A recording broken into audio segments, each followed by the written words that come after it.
Buenas tardes. Hoy en este sábado, como hemos venido compartiendo la vida de estos santos que en este mes de octubre han marcado la vida de la iglesia y de cada uno de nosotros, hoy quisiera profundizar en la vida de una gran santa que es considerada también patrona de las misiones, Teresita del Niño Jesús, o también conocida como Teresa de Lisieux.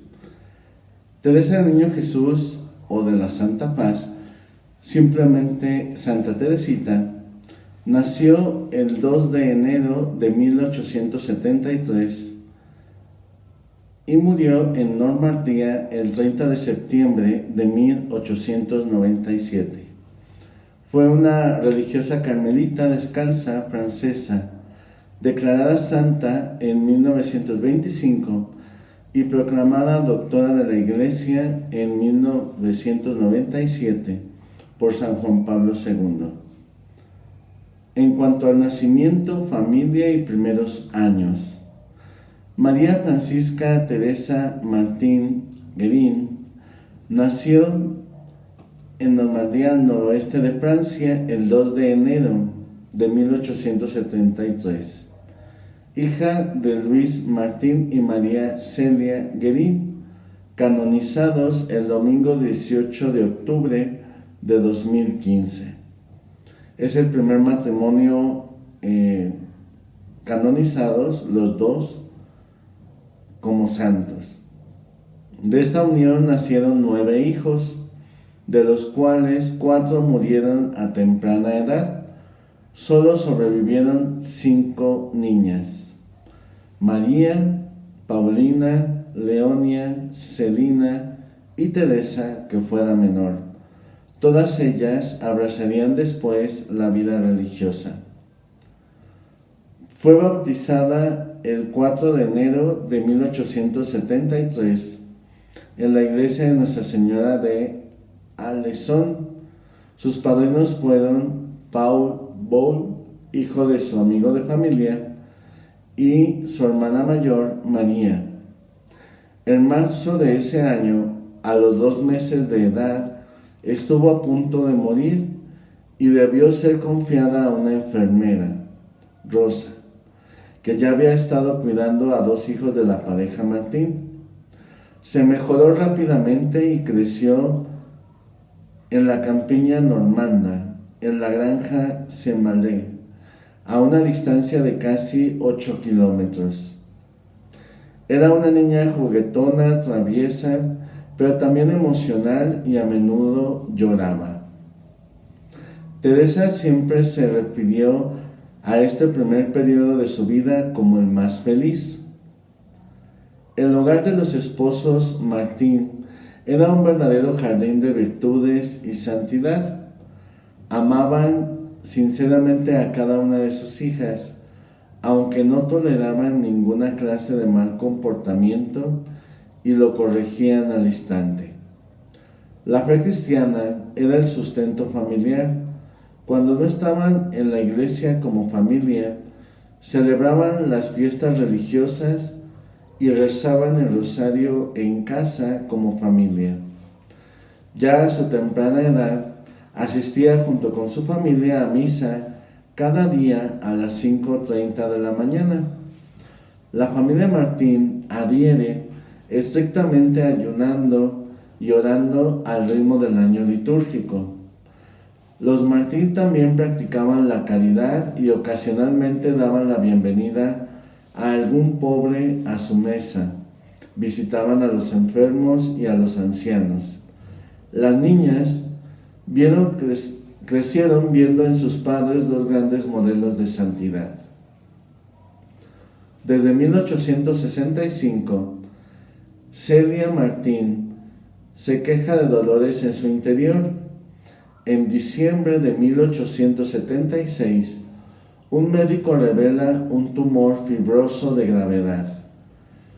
Finalmente, Celia muere el 28 de agosto de 1877 a causa de un cáncer de mama, cuando Teresa tenía apenas 4 años. En noviembre de 1877, Luis Martín decidió trasladarse a la ciudad de Lisieux, donde residía la familia de su esposa, quienes prometieron a Celia cuidar de sus hijas después de su muerte. Allí viviría Teresita los siguientes años hasta su entrada al Carmelo. Traslado de Lisieux y primera etapa de su vida. Teresita echa de menos a su madre y, a pesar del amor prodigado a su padre y a Paulina, a quien después de la muerte de su madre adoptó como su segunda mamá, la vida era austera y tendría en cuenta más tarde que este fue el segundo periodo de su existencia, el más doloroso de los tres. A los 7 años, en 1880, Teresita se confiesa por primera vez. Ella está a la espera de recibir la Sagrada Comunión y decide aprovechar los 3 años que le quedan para prepararse para el evento. A los 8 años y medio, el 3 de octubre de 1881, Teresa entró en el colegio de las benedictinas de Lisieux. Durante el verano de 1882, cuando Teresa tenía 9 años, se entera por accidente del deseo de su hermana Paulina de convertirse en religiosa carmelita. La idea de perder a su segunda madre le causa gran tristeza y desesperación. Paulina, tratando de consolarla, le explica cómo es la vida dentro del Carmelo, y entonces Teresita por primera vez siente la llamada también a poder ir al Carmelo. Un domingo, Teresita lograba ir al Carmelo de Lisieux y entrevistarse con la Madre Superiora, María de Gonzaga, quien le dijo, sin que Teresa hubiese mencionado sus deseos: cuando vengas a vivir con nosotras, mi querida hija, te llamarás Teresita del Niño Jesús, cosa que la santa interpretó como una delicadeza de su amado Niño Jesús. Pero también le dijo que no podía aceptar aspirantes menores de 16 años. El lunes 2 de octubre de 1882, Paulina, su hermana, entra en el Carmelo de Lisieux, donde toma el nombre de Sor Inés de Jesús.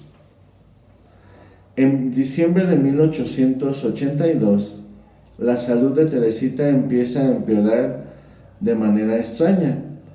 Sufre continuamente dolores de cabeza, dolores en el costado, come poco y duerme mal. Su carácter cambia. En ese mismo año, el médico Alfonso Nota diagnosticó la enfermedad de Teresita como una reacción a una frustración emocional con un ataque neurótico, sin duda causado por la partida de su hermana Paulina al monasterio, el 2 de octubre de ese mismo año. Durante meses sufrió dolores de cabeza y alucinaciones. El 13 de mayo de 1883, el día de Pentecostés, Luis Martín, Leonia, Celina y María, que permanecen junto a la cama de Teresa, se sienten impotentes para poder aliviarla. Al no encontrar ayuda en la tierra, la pobre Teresita también se vuelca hacia su Madre del Cielo, orando con todo su corazón para que finalmente tenga misericordia de ella. En ese momento Teresa expresó: la Santísima Virgen me ha sonreído, qué feliz soy.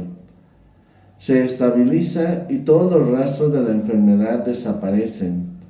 No va a sufrir en el futuro de ninguna nueva manifestación de esos trastornos. En el año de 1883, Teresa regresa al colegio y de inmediato se coloca a la cabeza de las clases de catecismo. El 8 de mayo de 1884, Teresa hizo su primera comunión en la iglesia del Colegio de las Benedictinas en Lisieux. El 14 de junio de 1884 es confirmada por el obispo Abel, obispo de Lisieux, y su madrina de confirmación es su hermana Leonia. Al escuchar un sermón del padre Domin sobre los pecados mortales y el juicio final, Teresa se convence de su pecado y desarrolla un fuerte sentimiento de culpa por todo. Se vuelve absolutamente escrupulosa. La conversión en Navidad y el comienzo de su tercer periodo de vida. Uno de los episodios más recordados en su vida fue el de la gran conversión de Navidad de 1886. Hablando de Jesús decía: esa noche fue cuando Él se hizo débil y sufriente por mi amor, y Él me hizo fuerte y valiente. Desde esa noche bendita, ya no fui derrotada en ningún combate. En lugar de eso, fui de victoria en victoria y comencé, por así decirlo, una carrera de gigantes. Pocos días después de la gran gracia que vivió en la Navidad, oyó hablar de un hombre que había asesinado a 3 mujeres en París, cuyo nombre era Enrique Prancini. Teresa decidió adoptarlo como su primer hijo espiritual y ofreció sacrificios y misas a través de su hermana Celina para alcanzar de Dios la conversión de aquel hombre antes de su ejecución, o por lo menos pudiera mostrar algún signo de arrepentimiento. Prancini había sido sentenciado a muerte y fue ejecutado el 31 de agosto de 1887, pero unos días después llegó a su casa de Teresa el periódico La Cruz, informando de que, aunque Prancini no quiso confesarse, antes de subir a la guillotina, pidió un crucifijo para luego besarlo repetidas veces. Así, ella sintió que sus sacrificios y plegarias habían sido escuchados. La respuesta misericordiosa de Dios a sus oraciones por la conversión de Prancini marca profundamente a Teresa y refuerza su vocación, y se decide completamente a convertirse en religiosa del Carmelo para orar por todos los pecadores. Cuando contaba con 14 años, ya había tomado la resolución de convertirse en religiosa carmelita. Sabe que tendrá que superar muchos obstáculos. Se decide a obtener primero el consentimiento de su familia, incluyendo a su padre, el cual recibe la confesión de su hija con un profundo sentimiento de alegría y agradecimiento. Añade que Dios le hizo el gran honor de llamar a todas sus hijas. Pero el mayor obstáculo acerca de que no aceptarían postulantes menores de 21 años. Solo el obispo podía autorizar tal cosa. Monseñor Hugonín la recibe en Valleux el 31 de octubre de ese año y la escucha expresar el deseo de consagrarse a Dios dentro de los muros del Carmelo, pero el obispo decide aplazar su decisión hasta después de escuchar el consejo del padre Dalatroet. Solo le queda una esperanza: hablar directamente con el Papa.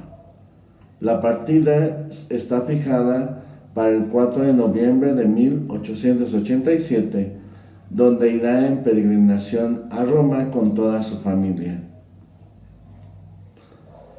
En esta peregrinación comprende que su vocación era orar y sacrificarse por la santificación también de los sacerdotes, ya que en el camino encontró actitudes y acciones de los sacerdotes que no eran adecuadas a su vocación, por lo cual también entendió orar por todos ellos.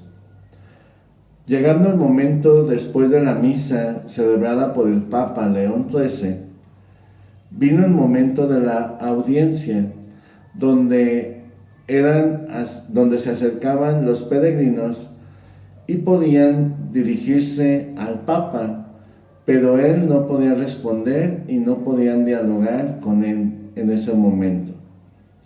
Impulsada por su hermana, Teresita se puso de rodillas frente al Papa y le dijo: Santísimo Padre, tengo que pedirle una gracia muy grande.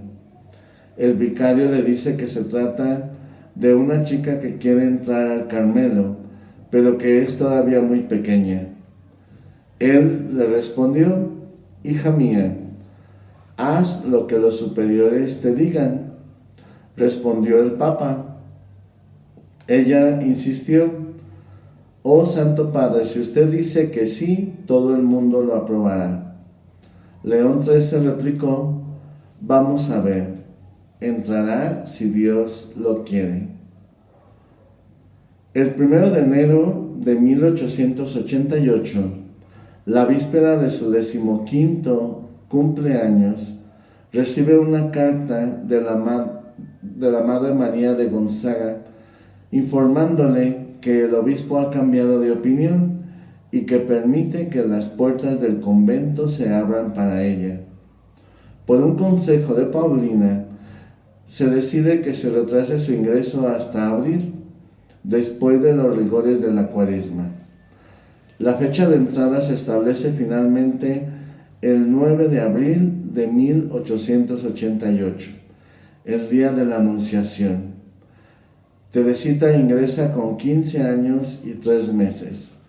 Comenzó así su postulantado. Los primeros meses dentro del monasterio fueron duros, llenos de trabajo que nunca había realizado y que le costaban bastante perfección. Ella les prohíbe a sus hermanas que les faciliten los trabajos o la ayuden de alguna manera, pues insistían en cuidarla como si estuvieran en casa. Pero aún así la joven postulante se adapta bien a su nuevo entorno. El buen Dios me dio la gracia de no tener ninguna ilusión al entrar en el Carmelo. He encontrado la vida religiosa como me imaginé que sería. Ningún sacrificio me asombra. La Madre Superiora, que antes se había dado a conocer como amable y gentil, la trata muy fríamente, con bastantes exigencias y hasta con una que otra humillación, pero todo lo hace para formarle un carácter propio de la vida religiosa, probar su vocación y que dejara a un lado cualquier rastro de orgullo y vanidad, lo cual Teresa se lo agradeció siempre e incluso siempre sintió una gran admiración hacia ella. A finales de octubre de 1888, el capítulo provincial aprobó su toma de hábito. El 10 de enero de 1889 tomó los hábitos de la orden en la capilla del monasterio, en presencia de su padre, hermanas y el resto de su familia. En la misma ceremonia, además de recibir el velo de novicia, también cambió su nombre al de Teresa del Niño Jesús y de la Santa Faz. En el transcurso de 1890, leyó las obras de San Juan de la Cruz, al que convirtió en su maestro espiritual. La contemplación de la Santa Faz nutre su vida interior, profundiza su conocimiento y amor por Cristo, meditando en su humillación con el pasaje del libro de Isaías sobre el siervo sufriente, del capítulo 53.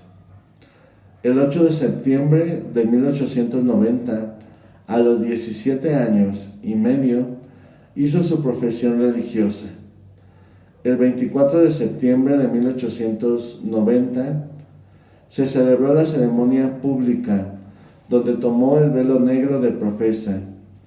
El 12 de mayo de 1892 se encontró por última vez con su padre Luis, quien murió el 29 de julio de 1894. Los años que siguen son los de la maduración de su vocación. Teresita ahora sin grandes emociones sensibles, pero con fidelidad. Su vida espiritual se alimenta sobre todo de los evangelios que siempre lleva con ella. El 20 de febrero de 1893 le designan el cargo de vicemaestra de novicias, tratando de imprimir con gran dedicación la regla carmelita en cada una de ellas. Fueron ellas las primeras en conocer la doctrina sobre el caminito. ¿En qué consiste esta doctrina? Ella, al entrar a los 15 años al convento, descubrió que aún le faltaba crecer mucho para poder alcanzar la perfección en la santidad. La pequeñez de Teresa, sus limitaciones, se convierten en alegría, porque descubre que ese es el caminito que le llevará a una mayor comunión con Dios, a una entrega total de su vida y a una confianza al amor de Él. La ofrenda que ella hace de su propia vida la lleva a conocer este amor misericordioso de Jesús. El 9 de junio de 1895, en la fiesta de la Santísima Trinidad, Teresa tiene una inspiración repentina sobre ofrecerse a sí misma como víctima del holocausto al amor misericordioso. De esa manera, el 11 de junio hace ofrecimiento de su propia vida a la Santísima Trinidad. En octubre de 1895, un joven seminarista se acerca a las madres del convento para pedir oración por él, lo cual Teresa también hace pidiendo por el futuro sacerdote y ofreciendo sacrificios y oración. La noche de la fe y enfermedad. Durante la Cuaresma de 1896, Teresa sigue rigurosamente los ejercicios y el ayuno. En la noche del jueves al Viernes Santo, sufrió el primer ataque de hemoptisis. Informó a la madre de Gonzaga que le decía que no era nada serio. La segunda crisis se produce de nuevo y llaman al doctor para que la revise. Teresa descubre en estos signos su próxima muerte y la noche de la fe, donde no experimenta más que la presencia del Señor en su vida. En septiembre de 1896, Teresa todavía experimenta muchos deseos y quiere abarcarlo todo en la iglesia, orar por los sacerdotes, ser misionera, apóstol, mártir, doctora. Leyendo las cartas de San Pablo en la 1 Corintios 13, es iluminada en lo profundo al leer: por fin he encontrado mi vocación. Mi vocación es el amor, porque comprendí que el amor encierra todas las vocaciones, que el amor lo es todo, que el amor lo abarca todo, los tiempos y todos los lugares. En una palabra, el amor es eterno. Últimos meses de enfermedad y muerte.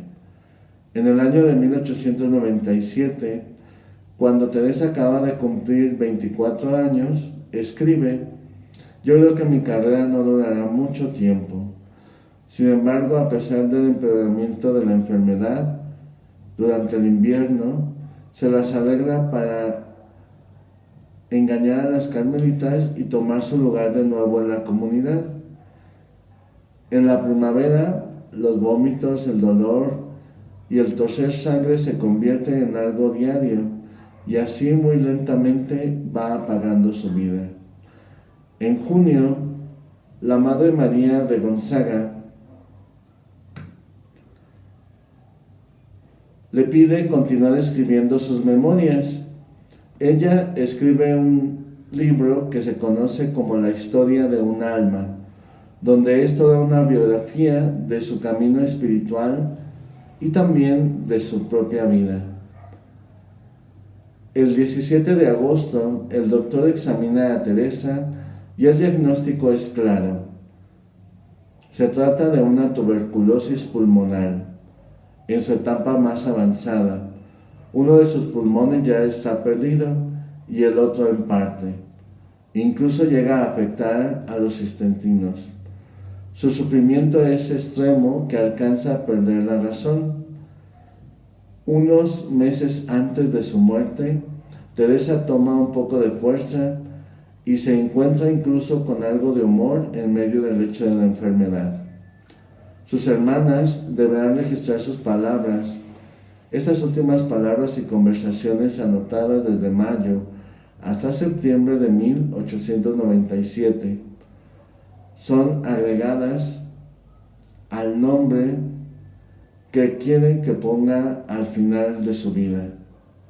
Le preguntan cómo deberían llamarla cuando la invoquen en la oración y ella responde Teresita. Es así que más adelante el Papa Pío X, después de su muerte de Teresa, comienza su proceso de beatificación y canonización. Ella es beatificada el 29 de abril de 1923 y es canonizada en el Vaticano el 17 de mayo de 1925. Pidamos pues a esta gran santa que nos ayude a poder seguir el camino de los pequeños, de los humildes y de los sencillos, dejando que Dios haga historia en nuestra vida, y como ella siempre ha orado por los sacerdotes, por las misiones, así también nosotros hagamos oración por todos ellos. Que Dios les bendiga, que pasen buenas tardes.